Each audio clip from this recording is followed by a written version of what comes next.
Olá, seja bem-vindo a mais um vídeo aqui do canal do Professor Tarcísio. Tá? Eu sou o Professor Tarcísio Teixeira e quero convidar você a me seguir aqui no meu canal. Tá?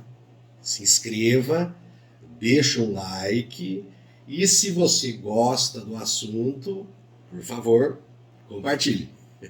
Vamos lá?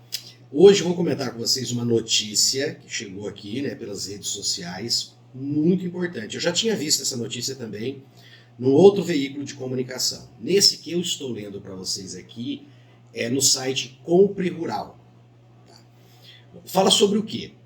Fala sobre uma autorização que o governo dos Estados Unidos está dando para os agricultores lá, para eles usarem áreas de preservação ambiental para a produção de grãos. Pelo que dá para entender aqui, eles vão entrar especificamente com a produção de grãos de trigo. Tá? Por que isso? Isso é um reflexo da guerra. Como vocês sabem, nessa guerra que está ocorrendo entre Rússia e Ucrânia, nós estamos perdendo ali, enquanto mercado internacional do agronegócio, nós temos a questão dos fertilizantes, que pode comprometer toda uma cadeia produtiva, e também nós temos a própria produção de grãos da Ucrânia, porque não tem como você manter tudo normal funcionando dentro de um país que está em guerra. Então eles estão tendo problemas, por exemplo, com o abastecimento de combustível. Então eles vão fazer o quê? Priorizar tanques, veículos blindados, veículos em si que estão atuando na defesa do país. Então, sem escolher aqui um lado que esteja certo ou errado, ter guerra no mundo hoje é errado. Por quê? Porque nós vivemos numa economia globalizada onde aquilo que o país é bom, que ele é competitivo, então para ele ter ganho em escala, ele acaba fazendo esses contratos internacionais, movimentando com isso uma estrutura gigantesca, como é o caso, por exemplo, de fertilizantes. Acrescentando aqui nesse comentário o problema de fertilizantes que nós tivemos com a China. Não que a China esteja especificamente numa guerra, mas lembrando que anteriormente, já no período ali do quarto final da pandemia, salvo engano, a China teve um problema de fornecimento e de produção de energia. Então isso comprometeu as suas indústrias e fertilizantes e herbicidas já estavam comprometendo o abastecimento aqui no Brasil. E agora nós tivemos essa guerra, declarada pela Rússia, iniciada por ela, mas aí tem lá as argumentações, é lógico, do governo russo, segundo as medidas de aproximação com a OTAN em relação à Ucrânia.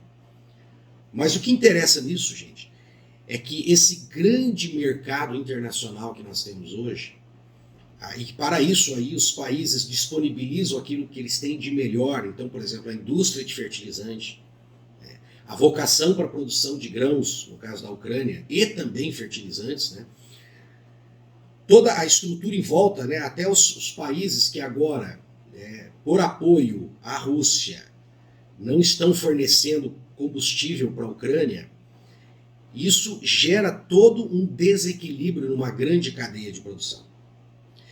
E os Estados Unidos vai ter que intervir nisso, já estão prevendo o futuro do que vai acontecer, e eles estão liberando áreas de preservação, então, para que os agricultores possam implementar, aumentar essa produção de grãos interna. Vamos explicar um pouco como é que funciona isso aí lá nos Estados Unidos. Lá é o seguinte: para cumprir essas metas de redução de produção de gases, principalmente o dióxido de carbono, mas também metano e outros gases, como você sabe, o gás que a gente usa como referência, e aí é o mais comentado por todo mundo, até as pessoas leigas, quando vão falar disso, falam muito do dióxido de carbono, ou simplesmente carbono, mas ele nem é o gás com maior potencial de causar efeito estufa. Mas por que ele é tão comentado? Porque ele é produzido em maior quantidade. Mas nós temos gases mais problemáticos, por exemplo, o metano, que é produzido aqui no Brasil em grande quantidade pelo nosso rebanho bovino. E temos também os dióxidos, né, os óxidos de nitrogênio, que são os mais perigosos, que são assim, que têm maior potencial de produção de efeito estufa. Bom, então, lá para tentar cumprir esses acordos internacionais e reduzir isso aí, o governo americano ele estimula para que então os seus produtores deixem áreas sem plantio. Todavia, os seus produtores recebem por isso, eles assinam contratos. Então tem, lógico, lá os seus critérios, né, que seriam critérios ambientais, né, toda a questão da legalidade daquele produtor, daquele proprietário rural. Ele estabelece esses contratos e ele recebe para que essa área esteja sendo conservada e reduzindo assim então o impacto de produção de gases.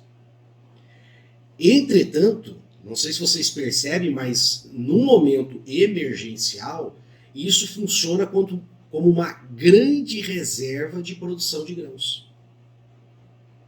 Então o que os Estados Unidos está fazendo, né? Aqui não tem aquela coisa assim, sabe, gente? É só humanitário, é só aproveitador. Não, o governo está fazendo as duas coisas. Né? Então o que eles estão fazendo? Eles estão sim de olho nessa crise alimentar que vai ter no mundo, e com isso eles sim vão estar ajudando. Né? Lembrando que alguns países, como o Brasil, por exemplo, está sempre aumentando a sua produtividade, aumentando nos últimos anos. Né? Se você pegar lá da década de 90 para cá, a gente praticamente quadruplicou, né, a produção de grãos. Há locais, por exemplo, que soja especificamente aumentou 5, 6 vezes a produtividade por área. Devido às novas tecnologias, às sementes, às variedades, né, a tecnologia de preparo do solo, que mudou muito, aliás, né, se deixa de preparar hoje com o plantio direto, né, fertilizantes também cada vez mais eficientes, né, os próprios herbicidas, inseticidas também cada vez mais eficientes. Bom, todo esse pacote tecnológico permite que a gente produza muito mais. Só que em várias regiões do mundo nós temos até uma produtividade diminuindo e um crescimento populacional. Então nós, com essa queda da produção que nós vamos ter de grãos, né, e com esse problema do abastecimento de fertilizantes, os Estados Unidos já estão prevendo que vai acontecer isso e está reforçando então essa produção de alimentos. Isso é muito bom, legal. Só que também você pode observar que eles estão se preparando para o mercado. Por quê? Se nós temos uma crise de abastecimento, isso não significa que as pessoas não vão querer comer. Lógico que as pessoas vão precisar se alimentar. Então nós vamos ter uma elevação dos valores desses grãos, de trigo, por exemplo, no mercado internacional. E os Estados Unidos está se preparando ali para morder um bom bocado desse dinheiro que os países vão investir nesse mercado de grãos que eles vão passar a procurar agora. Também essa crise ela está se prolongando, né? Conforme ela vai se prolongando, a estrutura interna de produção da Ucrânia vai se desestruturando. Então o que vai acontecer? Se essa crise fica mais tempo, a estrutura produtiva ela vai demorar mais tempo para ser retomada. Então aquilo que poderia ter durado algumas semanas, resolvido, e aí ou sobre controle russo, ou sobre um acordo, né, e controle aí do próprio governo da Ucrânia, a produção se retomava rapidamente, ou a produção não tinha nem parado, agora ela pode ter parado, e para retomar essa produção, né, nos mesmos parâmetros, na mesma capacidade que foi antes, pode ser que eles não consigam. Então o que vai ter que fazer? Vai ter que retomar isso, né, demora, tem que reestruturar, tem pessoas que não estão lá, tem toda a questão financeira também de geração de crédito, a indústria, trazer esses herbicidas, trazer esses fertilizantes, máquinas que ficaram paradas, máquinas que podem ter sido destruídas também, né? Tem que ver a extensão de território que essa guerra está alcançando. Então, agora a gente já pode prever que esse problema, né, da queda de produção na Ucrânia vai se prolongar por mais 1 ano, 2 anos.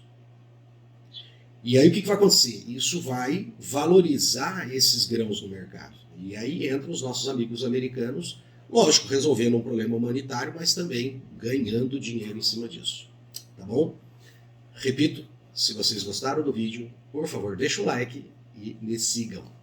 Um abraço.